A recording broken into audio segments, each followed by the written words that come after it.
Assalamualaikum warahmatullahi wabarakatuh. Bertemu lagi dengan saya Rohmat Fitri Wibowo, CGP Angkatan 9 Kota Pekalongan. Kali ini dalam demonstrasi kontekstual modul 3.1, pengambilan keputusan berbasis nilai-nilai kebajikan sebagai pemimpin. Adapun tujuannya, CGP dapat melakukan suatu analisis atas penerapan proses pengambilan keputusan berdasarkan pengetahuan yang telah dipelajarinya tentang berbagai paradigma, prinsip, pengambilan dan pengujian keputusan di sekolah asal masing-masing dan lingkungan lainnya. Adapun narasumber dalam demonstrasi kontekstual kali ini adalah 1. Ibu Sri Mulyati SPD selaku Kepala Sekolah SD Negeri Kuripan Lor 02 Kota Pekalongan. Yang kedua adalah Bapak Trinoto Saputro SPD selaku Kepala Sekolah SD Negeri Tirto 03 Kota Pekalongan. Berikutnya Ida Solowati SPD Kepala Sekolah SMP Negeri 9 Kota Pekalongan.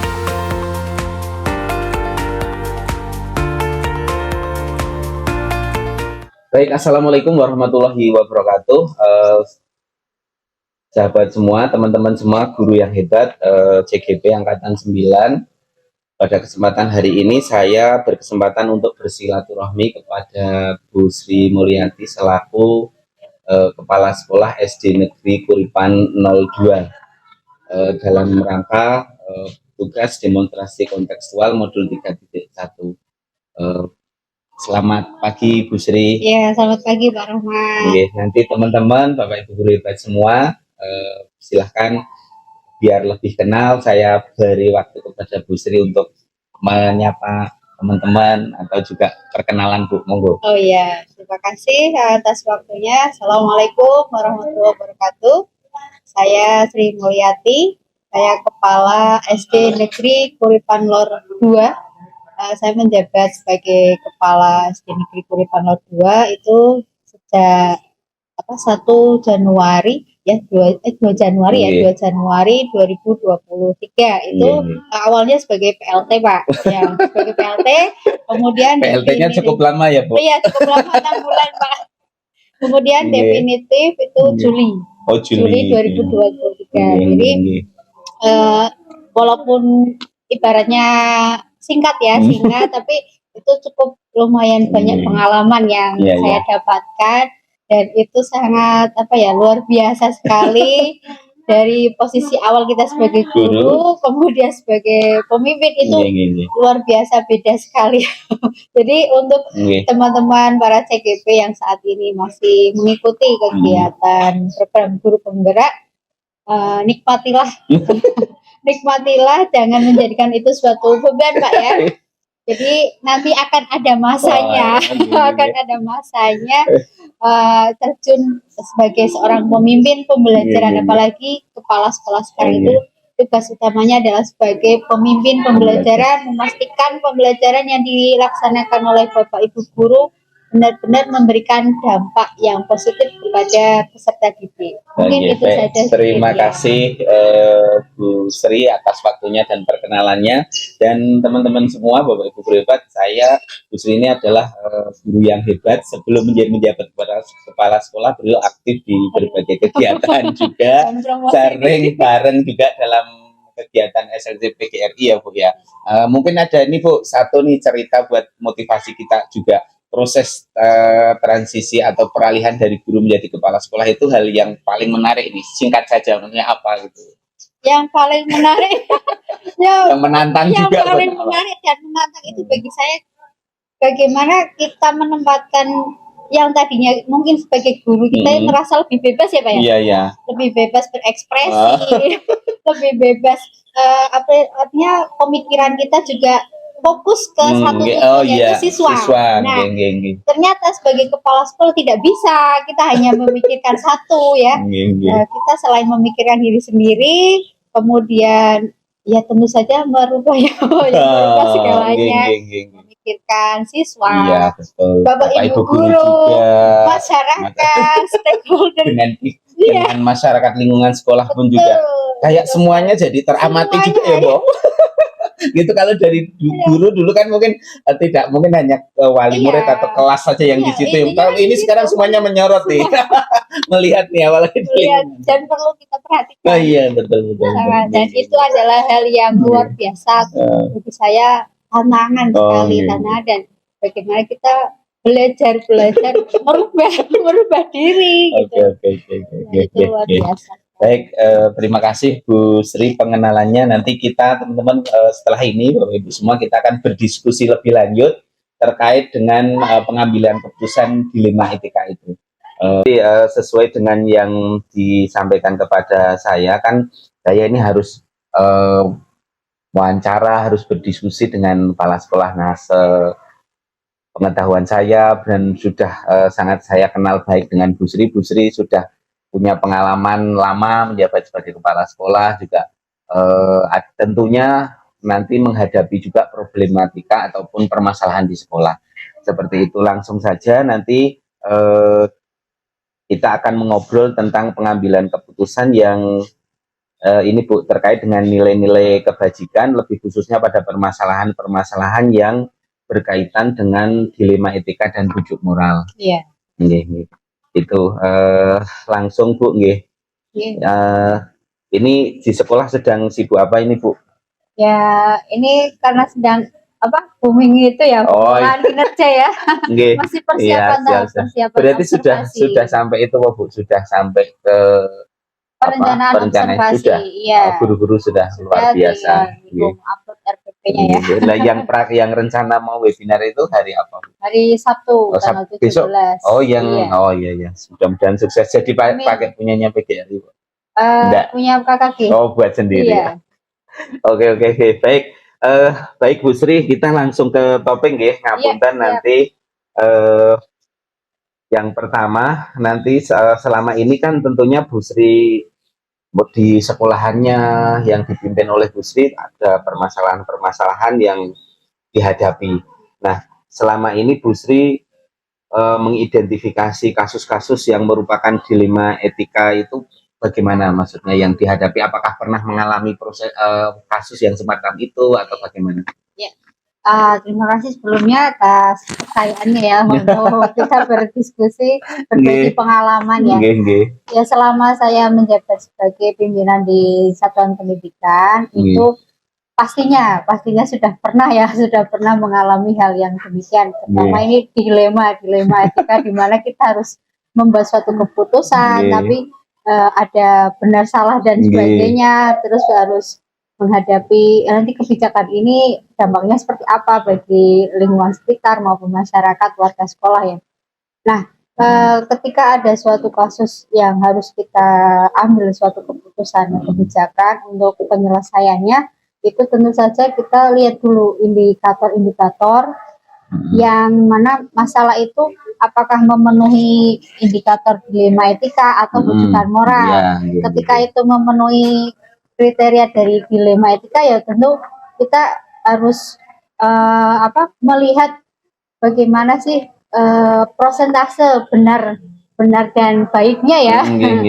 Kemudian ketika itu sesuai dengan indikator-indikator bujukan moral, ya kita juga harus mengedepankan untuk semuanya mau dilema etika maupun bujukan moral itu harus mengedepankan kepentingan umum itu sendiri.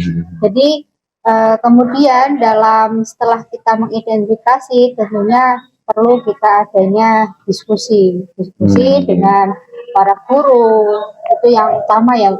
Kemudian para warga sekolah yang lain yang tentunya terlibat dalam hal tersebut, misalnya itu melibatkan siswa, ya berarti kita siswa juga kita ajak berdiskusi kayak gitu. Tapi sesuai porsinya ya sebagai siswa. Jadi seluruh warga sekolah, seluruh stakeholder yang terlibat gitu nggih. Iya, kita ajak diskusi, kita renungkan lah ya. Baik, berarti kalau Bu Sri menghadapi permasalahan yang terkait dengan dilema etika ini, pertama kalau boleh saya tarik tadi berarti lakukan identifikasi terlebih dahulu ya Bu, ya, memetakan terlebih dahulu. Setelah itu Bu Sri melihat bahwa semua itu adalah muaranya adalah untuk kepentingan kemaslahatan sekolah, warga sekolah, termasuk siswa juga seperti itu, nggih. Nanti selanjutnya juga meminta masukan kepada yang warga sekolah yang terkait. Oke, baik, terima kasih Bu Sri. Untuk yang berikutnya ini Bu Sri, selama ini Bu Sri kan bagaimana menjalankan pengambilan keputusan di sekolah, terutama untuk kasus-kasus di mana ada dua kepentingan yang sama benar atau sama-sama mengandung nilai kebajikan. Nah, misalnya kan tentunya mungkin Bu Sri juga bisa mencontohkan hal itu. Misalnya hal ini benar, tetapi di sisi lain ini adalah seperti itu, ada kepentingan atau kebajikan yang didukung. Seperti itu. Bagaimana Ibu kalau seperti itu? Kalau seperti itu kita sekali lagi bahwa setiap keputusan yang saya ambil nanti kami ambil itu tadi muaranya adalah pada kepentingan umum. Nah, di situ kita tentu saja harus mengesampingkan ego. Ya itu. Nah, kemudian kita juga melihat tadi ini muaranya ini adalah ibaratnya ketika kita memberikan kebijakan bahwa ini nantinya akan berdampak lebih jauh, akan mendapatkan efek yang kurang baik, tentu kita harus meminimalkan efek berikutnya ya. Jadi misalnya contohnya ketika PPDB contohnya yang kemarin ya kita juga ya itu dilema juga sih. Sementara aturannya harus 28 28 siswa, sementara peminat di lingkungan kami alhamdulillah itu lebih dari 28. Sebenarnya aturannya kan harus 28 ya.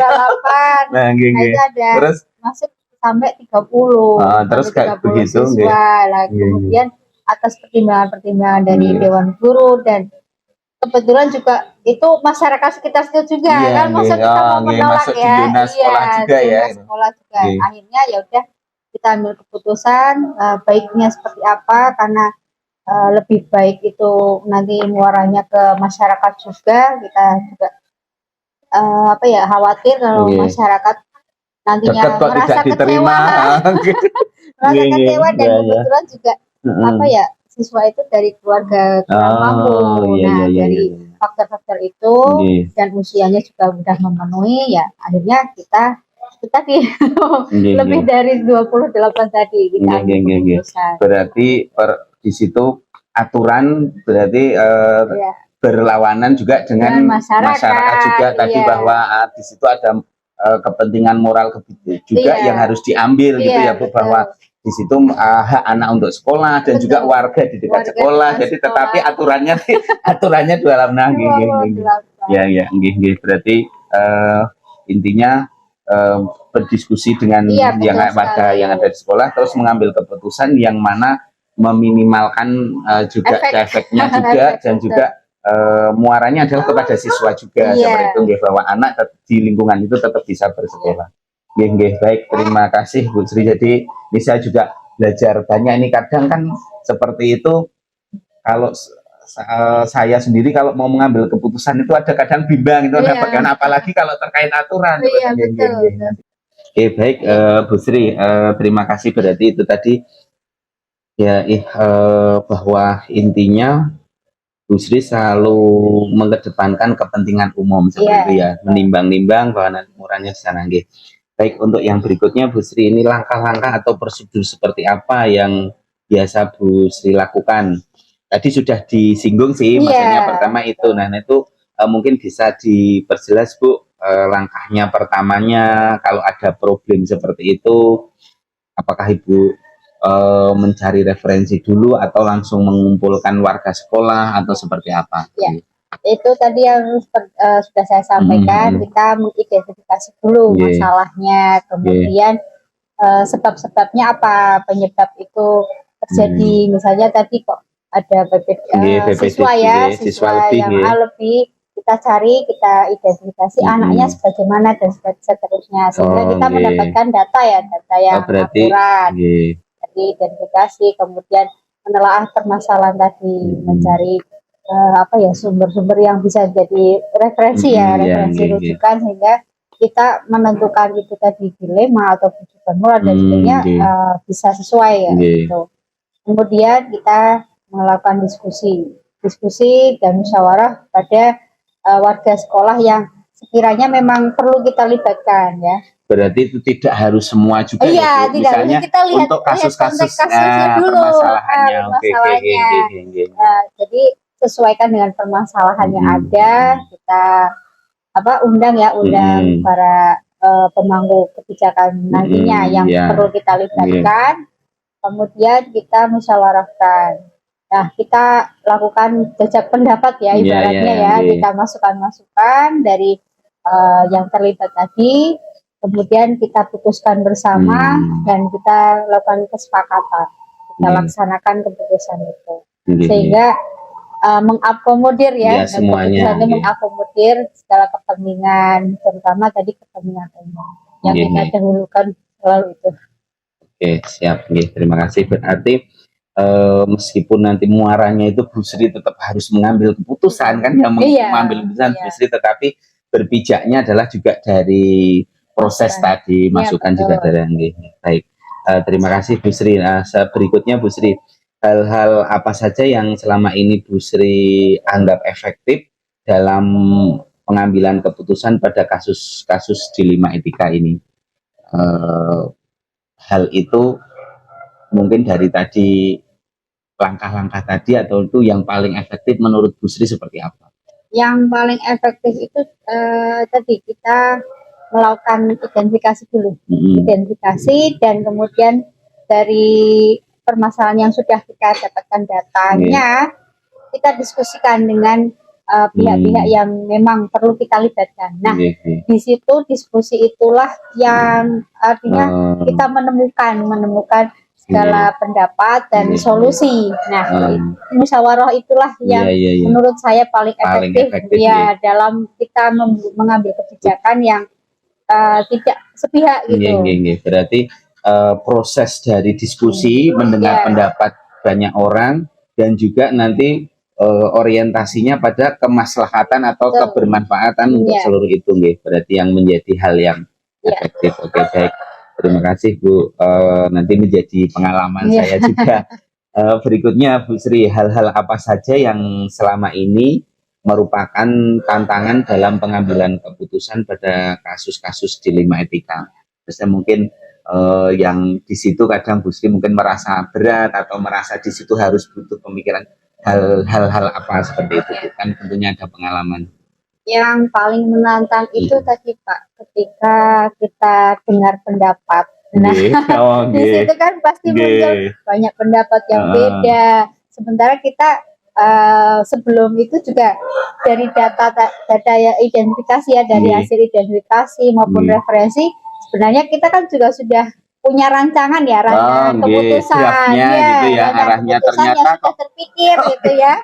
Nah, dari hasil pertemuan diskusi tadi pasti muncul sehingga muncul ini keputusan nantinya yang akan saya ambil ternyata kok begini, berbeda dengan pendapat kalau kita kaitkan dengan pendapat yang terkait tadi yang kita ajak diskusi, ternyata nanti kok endingnya kok kurang baik seperti itu, karena muncul itulah tantangannya gitu. Yang mana pendapat dari mayoritas misalnya itu berbeda dengan penjenengan, padahal nanti efeknya itu justru mungkin malah lebih di pemikiran penjenengan, wah ini nanti lebih negatifnya lebih banyak gitu ya. Berarti di situ ada perbedaan di situ. Itu menantang juga, mana nanti kalau jenengan tetap sesuai dengan draft awal dibilang sudah kok tidak menerima masukan, tetapi kalau mengikuti itu intuisi atau pandangan jenengan betul. Kadang di situ kalau pemimpin nggak berani mengambil risiko juga dilema juga ya Bu ya, maksudnya ngikut yang suara mayoritas juga belum tentu nanti efeknya. Ya begitulah dinamika menjadi seorang pimpinan. Bu, bagaimana bisa mengakomodir semua itu yang agak dan tetap dalam role-nya itu yang berarti. Oke, baik, terima kasih. Baik, Bu Sri, tadi berarti hal yang paling menantang itu di saat mendengarkan atau berdiskusi dengan stakeholder atau warga yang ada sekolah, namun kita sebagai pemimpin kan sudah mempunyai referensi, sudah membuat draft juga, ternyata berbeda gitu. Nah di situ, terus tersendiri. Kalau terjadi seperti itu kan berarti langkah apa nih yang Bu Sri ambil?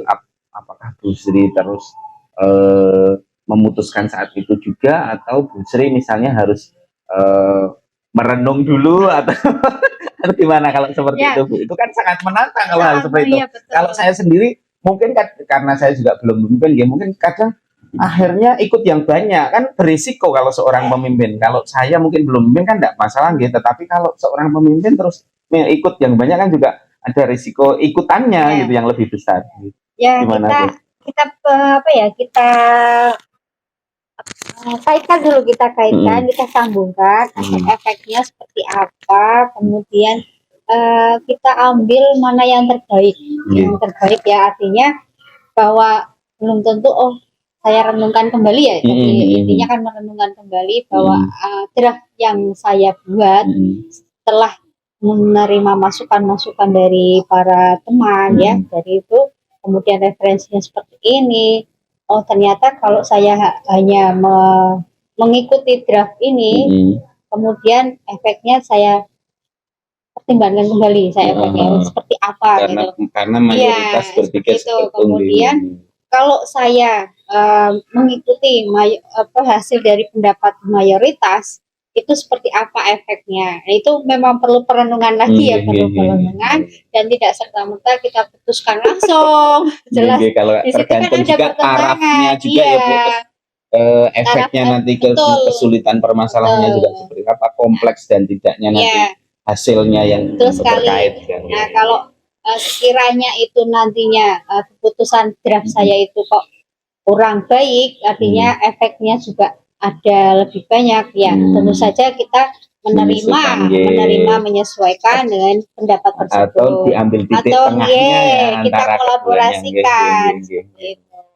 Oke, baik, terima kasih Bu Sri, ini pengalaman yang luar biasa buat ya, memang saya pernah juga saya alami. Karena saya itu kan dulu belum pernah menjabat aja, kadang jadi bendahara, mendampingi kepala sekolah aja, kadang dihadapkan kepada seperti itu.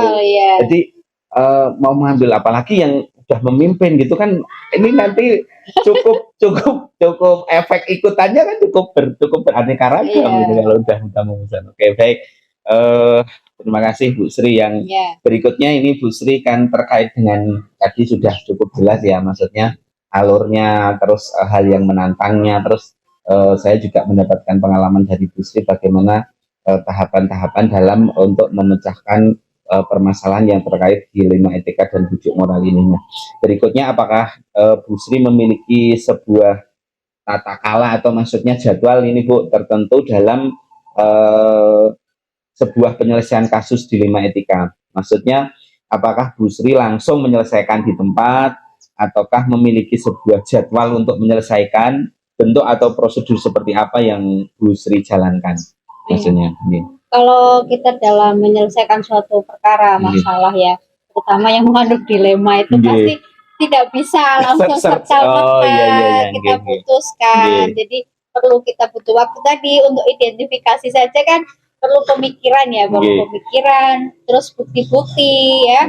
Kemudian bagaimana, apakah ini ada korban atau pelakunya gitu ya. Kalau misalkan itu ya panjang ya. Iya, perlu kita pikirkan. Kemudian kita butuh waktu untuk diskusi juga. Maka kita putuskan kapan waktu yang tepat untuk berdiskusi setelah kita mendapatkan data, identifikasinya jelas, seperti itu Pak. Jadi tidak bisa suatu keputusan langsung jadi.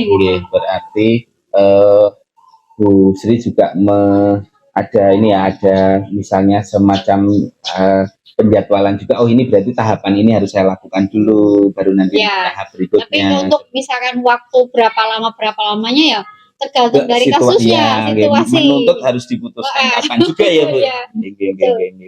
Oke, baik, terima kasih Bu, dari tambah gambaran lebih jelas ini. Nah, Berikutnya, adakah seseorang atau faktor-faktor apa yang selama ini mempermudah atau membantu Bu Sri dalam pengambilan keputusan dalam kasus-kasus dilema etika? Mungkin di situ ada panutan Bu Sri atau ada unsur spiritual apa dari Bu Sri yang misalnya hal itu mempermudah untuk mengambil keputusan seperti itu.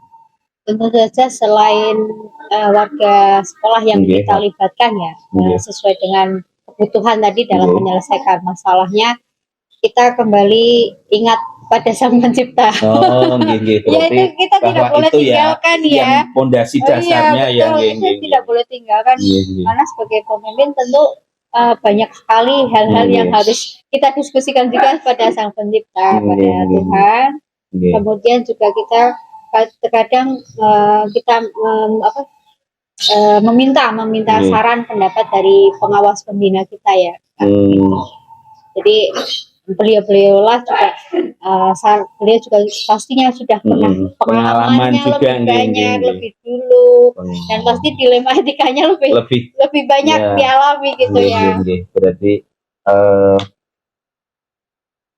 Bu Sri mengambil keputusan itu menjadi misalnya dalam proses yang ada sulit atau misalnya ini harus seperti apa, tetap muaranya bahwa yang menjadi dasarnya adalah nilai-nilai kebajikan dari agama dari Tuhan ya, yang mana apakah ini sesuai atau tidak. Nah kalau tidak sesuai ya jelas itu kan lebih berarti harus dihindari. Nah, jadi muaranya adalah ke sana nih. Setelah itu Bu Sri juga meminta pendapat warga sekolah dan apabila diperlukan Bu Sri berkonsultasi atau berdiskusi juga dengan pengawas itu. Karena di sana pengawas Bu Sri sampaikan tentunya sudah punya pengalaman yang lebih. Oke. Ya, terima kasih Bu Sri. Ini berikutnya ini pertanyaan yang terakhir nih Bu Sri. Sudah banyak sekali tadi yang saya peroleh bagaimana dalam menyelesaikan permasalahan yang terkait dilema etika ini. Nah, dari semua hal yang telah disampaikan tadi Bu, dari pertanyaan yang sebelumnya tentang tahapannya juga, terus terkait langkah-langkahnya dalam penyelesaian permasalahan dilema etika tadi, dari yang sudah Bu Sri sampaikan tadi, pelajaran apa yang dapat Bu Sri petik dari pengalaman tersebut dalam mengambil keputusan dilema etika? Barangkali di situ mungkin secara umum Bu, secara keseluruhan seperti itu. Ya. Kalau secara keseluruhan itu ya Pak, mengajarkan kita tuh bersabar Pak. Oh, bersabar. Ya, nilai yang paling utama di situ sabar. Kemudian selain itu kita bagaimana kita melatih mendengarkan pendapat. Ya, pendapat. Jadi, terutama mendengar pendapat gitu. Ya, mendengarkan pendapat, kemudian belajar memutuskan suatu keputusan yang itu akan memberi dampak kepada orang banyak. Nah, yang terakhir yang saya dapatkan itu adalah kita belajar menghargai dan menghormati. Itu poin-poin utama yang saya rasakan sampai hari ini. Saya pegang teguh dan memang saya benar-benar merasakan sendiri gitu.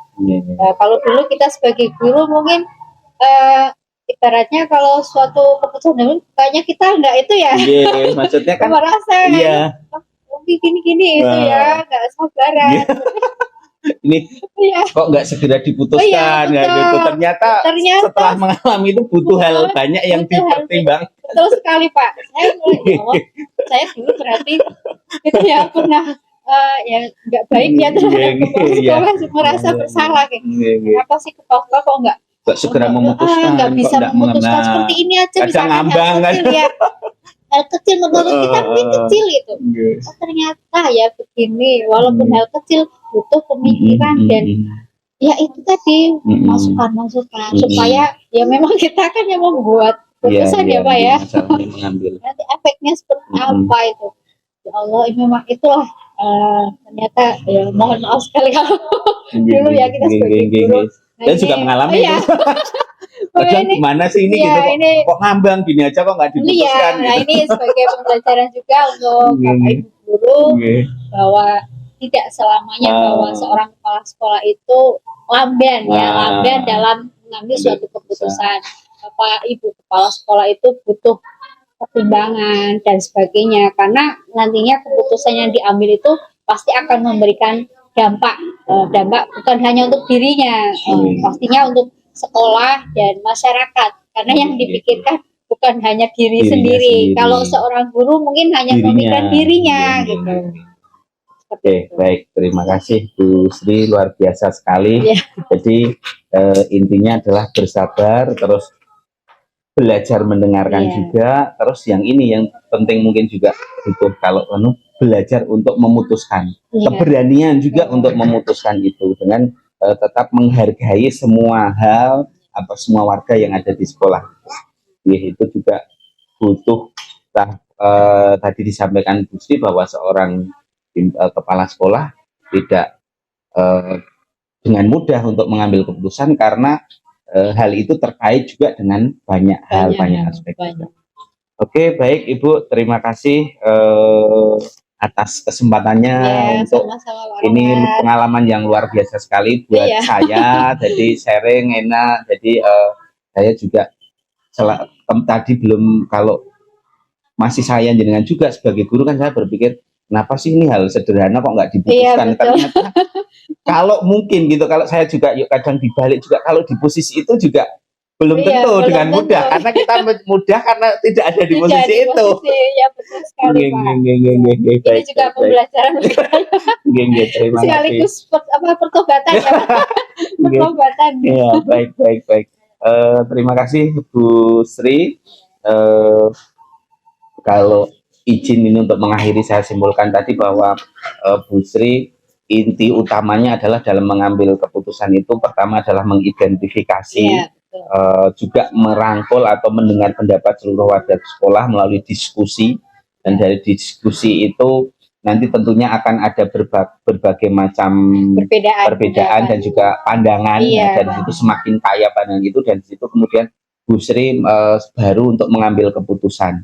Nah, pengambilan keputusan itu tentunya tadi Bu Sri juga menyampaikan bahwa dasar utamanya yang mempermudah Bu Sri itu adalah menilai kebajikan dari agama yang Bu Sri, dari Tuhan ya, bahwa pemimpin itu juga kepanjangan tangan harus memberi kemaslahatan kepada seluruh yang dipimpinnya itu. Nah, di situ terus selain itu tadi juga Bu Sri memberikan nasihat yang sangat luar biasa bahwa pemimpin itu bukan berarti lambat gitu ya dalam mengambil keputusan, tetapi butuh waktu, butuh juga proses untuk menimbang biar keputusan yang diambil itu memberi kemaslahatan atau memberi manfaat, ya, meminimalisir juga resiko-resiko. Baik, Bapak Ibu, rekan-rekan guru CGP yang hebat semua dimanapun berada, alhamdulillah kita sudah ada di sesi akhir. Tadi kita sudah berdiskusi dengan Bu Sri, beliau sudah membagi semua pengalamannya juga terkait dengan pengambilan keputusan yang terkait dengan dilema etika atau bujukan moral ini, yang sehingga memberi gambaran. Nanti juga mudah-mudahan ini bermanfaat tidak hanya kepada saya, terutama pada saya. Ini luar biasa sekali Bu, bisa bertemu langsung dan bisa selama ini kita komunikasi lewat HP ini bisa silaturahmi sama Bu Sri, dan terima kasih sudah memberi banyak pengalaman buat saya. Itu, dan harapannya nanti buat teman-teman CGP lain yang melihat juga bermanfaat juga Bu, tentunya mengambil pengalaman dari Bu Sri. Itu saja Bu Sri, saya selaku pribadi mengucapkan terima kasih yang luar biasa, yang sebesar-besarnya kepada Bu Sri atas kesempatannya, atas waktunya, sudah meluangkan waktu, apalagi ini di waktu yang harusnya Bu Sri ada waktu bersama keluarga. Karena teman-teman ini kita ambil saat tanggal 14 Februari, ini harusnya kan beliau Bu Sri ini untuk datang ke TPS, tapi memberi waktu kepada saya untuk berdiskusi dan melakukan tadi wawancara terkait pengambilan keputusan. Itu saja Bu Sri, sekali lagi terima kasih. Saya mendoakan mudah-mudahan Bu Sri dalam menjalankan amanahnya sebagai kepala sekolah dan juga sebagai pemimpin pembelajaran di sekolah Ibu dapat menjalankan amanah itu dengan baik dan selalu dalam keberkahan dan lindungan Allah Subhanahu wa Ta'ala. dimudahkan semua urusan. Amin, amin. Saya juga secara pribadi dan instansi yang mengucapkan terima kasih pada Pak Rohmat dan teman-teman TKP Angkatan 9 ini ya. Semoga apa yang saya bagi bermanfaat. Amin. Walaupun mungkin sedikit ya Pak ya. Banyak sekali. Ya, dan mohon maaf mungkin lesehan ini Pak ya. Enggak, ini malah natural ini. Natural ya.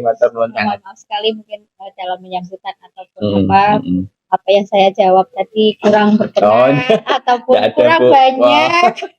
Memang itulah apa yang sudah saya alami, insya Allah saya bagikan. Dan untuk teman-teman CKP Angkatan 9 tetap semangat menjalankan pendidikan guru penggerak dan jadikan itu adalah pengalaman yang luar biasa karena banyak sekali Bapak Ibu guru yang belum tergerak hatinya, betul. Kemudian juga belum meskipun udah tergerak tapi belum mendapat kesempatan yang luar biasa seperti Bapak Ibu semua.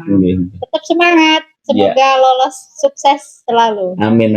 Mohon doanya juga Bu. Amin. Biar ini kan kadang itu ternyata setelah saya alami guru penggerak perjalanannya juga cukup panjang. Kadang oleng juga. Mohon doanya mudah-mudahan nanti saya pribadi bisa selesai. Lulus semangat Pak Rohmat. Dan titip salam juga buat teman-teman guru di Kuripan 02 dan anak-anak. Mudah-mudahan semuanya di sana apa yang diharapkan untuk kemajuan SD Negeri Kuripan 02 dapat tercapai dan terlaksana. Sekali lagi terima kasih, matur nuwun, mohon maaf apabila selama saya tadi berdiskusi dengan Ibu banyak tutur kata yang kurang pas, apalagi saya juga mengganggu waktu Ibu. Begitu saja, mudah-mudahan Allah memberikan ganti yang berlipat atas kebaikan. Terima kasih. Mohon izin undur diri teman-teman semua. Demikian tadi wawancara saya dengan Bu Sri, sampai bertemu lagi dalam tugas berikutnya dan nanti harapannya nanti kalau ada hal-hal lain yang butuh kita diskusikan masih kerso ya Bu ya. Siap. Terima kasih. Slogannya baik. Salam terakhir nih sebagai penutup. Bu Sri ini yang bilang nih bergerak dan menggerakkan. Siap yuk. Guru penggerak bergerak, menggerakkan. Oke, terima kasih Bu Sri. Assalamualaikum.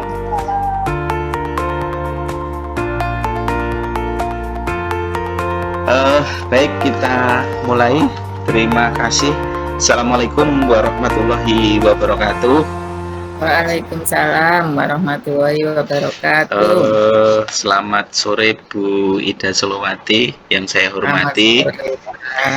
Terima kasih atas waktu dan kesempatannya kita bisa bersua melalui tatap maya ini, melalui rumit ini karena kesibukan kita masing-masing, sehingga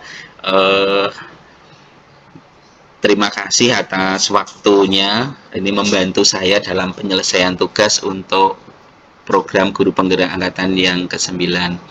Sebelumnya Bu Ida, perkenalkan saya Rohmat Fitri Wibowo. Saya guru di SD Negeri Tirto 03. Saat ini sedang mengikuti program pendidikan guru penggerak angkatan ke-9.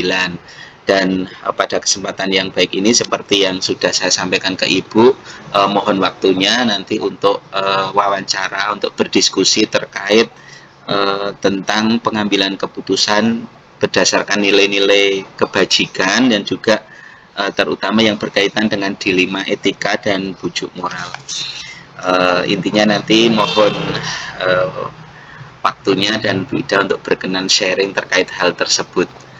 Begitu Bu Ida, perkenalan dari saya, dan saya mohon Bu Ida untuk berkenan juga memperkenalkan diri sebelum kita lanjutkan nanti ke wawancara lebih lanjut. Monggo Bu Ida, apa kabarnya Bu Ida? Nih baik, lama nggak bertemu. Baik Pak Rohmat, mohon maaf tidak bisa meluangkan waktu untuk tatap muka secara langsung karena kemarin mungkin ada beberapa kesibukan dan alhamdulillah hari ini Pak Rohmat juga mungkin pas ada waktu, saya kebetulan juga bisa sehingga kita menggunakan daring. Mohon maaf saya. Perkenalkan Pak Rohmat dan nanti mungkin teman-teman yang lain, nama saya Ida Solowati. Saya bertugas sebagai kepala sekolah di SMP Negeri 9 Pekalongan pada tahun 2023 mulai bulan Agustus, Pak Rohmat. Jadi mungkin pengalaman saya nanti terkait yang data Pak Rohmat mungkin belum terlalu banyak karena baru 6 bulan.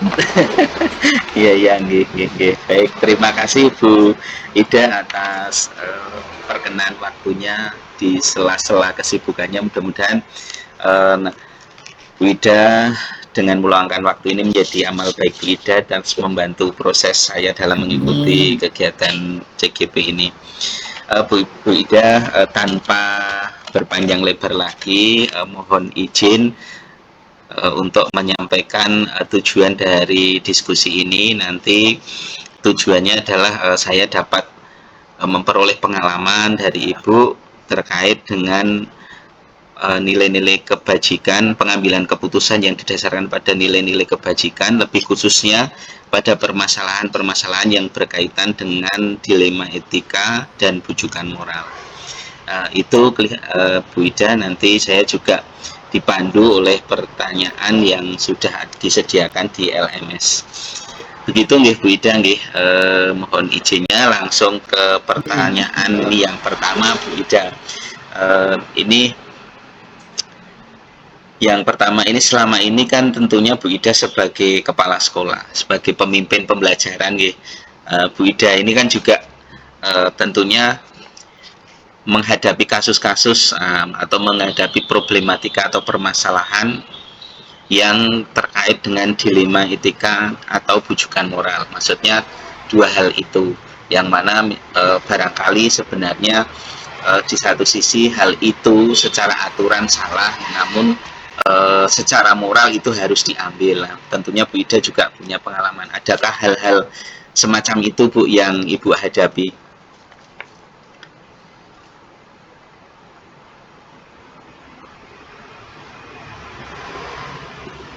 Halo. Putus ya Pak Rohmat, bisa diulangi. Oh, bisa diulangi, suara saya. Baik. Begini Bu Ida, selama ini kan Bu Ida tentunya dalam menjadi kepala sekolah, dalam menjadi pemimpin pembelajaran, menghadapi berbagai masalah atau kasus atau problematika, yang mana di situ merupakan dihadapkan pada dilema etika atau bujuk moral seperti itu. Misalnya dalam satu sisi Bu Ida harus mengambil keputusan yang mana itu secara aturan, misalnya seperti itu, sebenarnya itu kurang tepat, tetapi secara moral di satuan pendidikan Ibu itu harus diambil. Seperti itu, hal-hal seperti itu, apakah ada permasalahan yang pernah dihadapi seperti itu? Ya Pak, baik, terkait dengan terkadang kita itu dihadapkan pada dua sisi untuk mengambil suatu keputusan,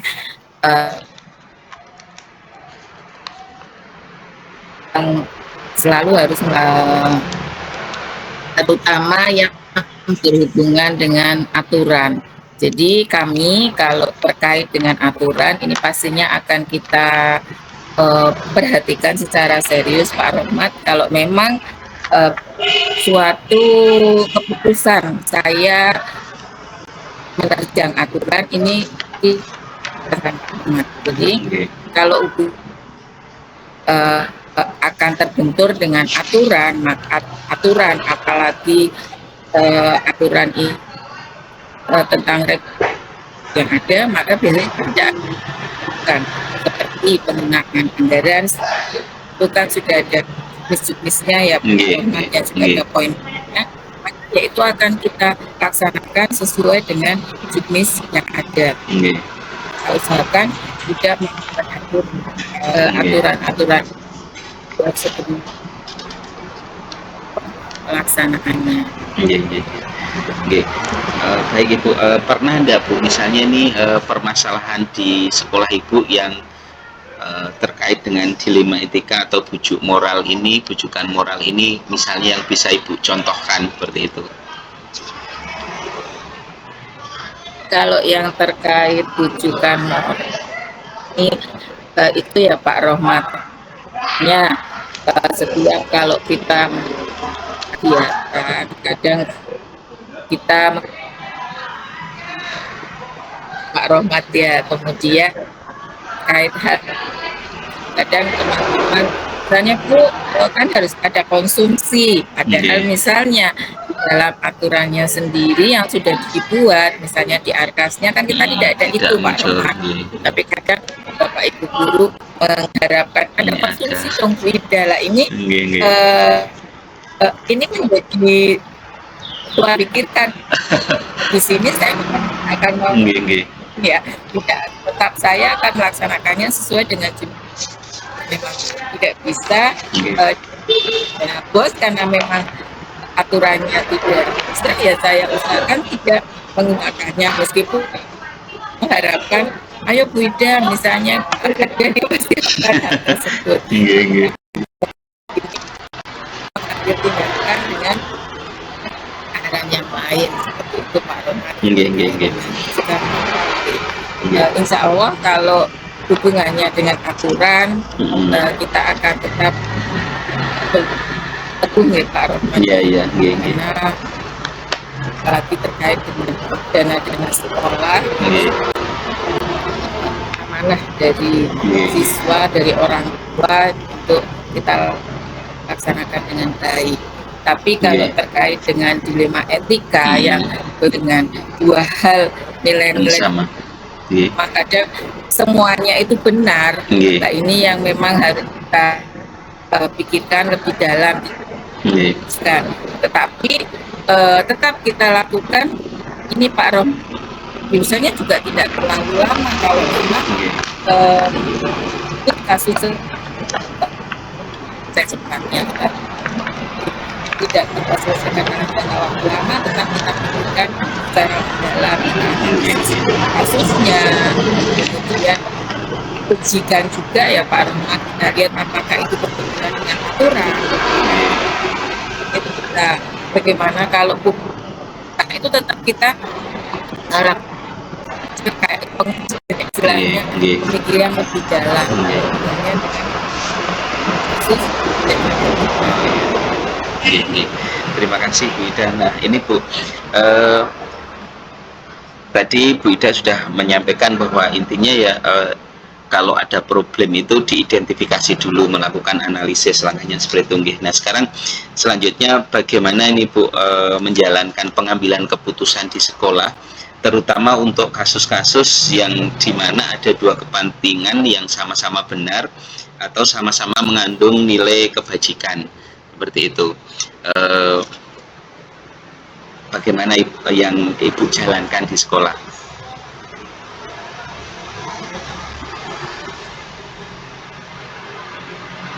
Halo, putus lagi Bu. Iya Pak Rohmat, kita memang kalau suara saya terdengar enggak? Dari tadi tidak terdengar. Oh tidak terdengar. Oke baik. Nah, gini Bu, yang suara saya masuk agak naik turun nih Bu Ida ini.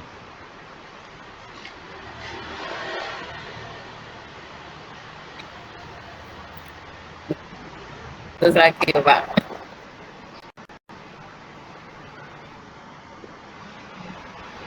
Oke baik Bu,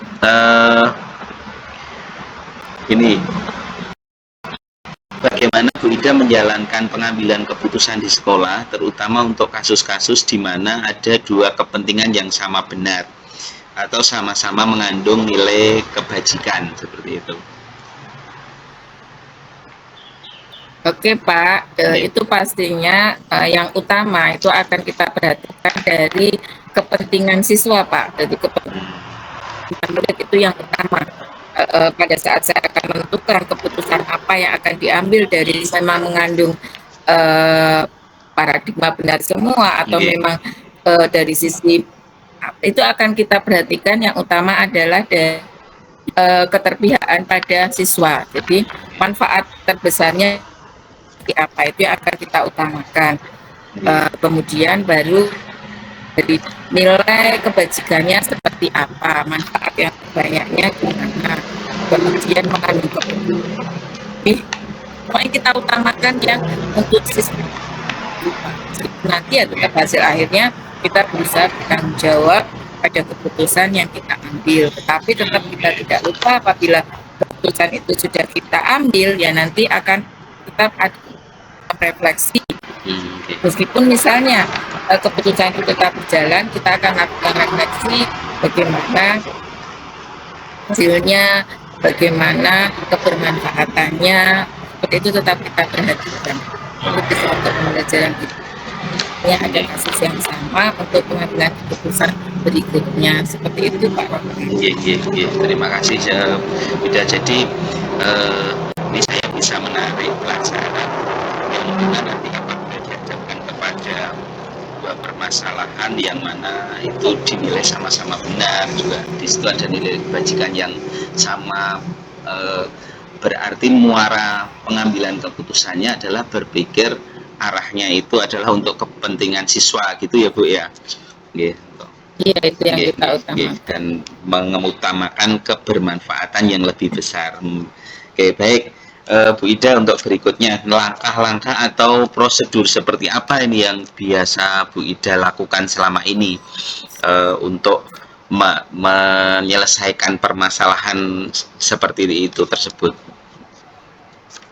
Oke Pak Rohmat, memang ya Pak, seperti misalnya itu ini terjadi di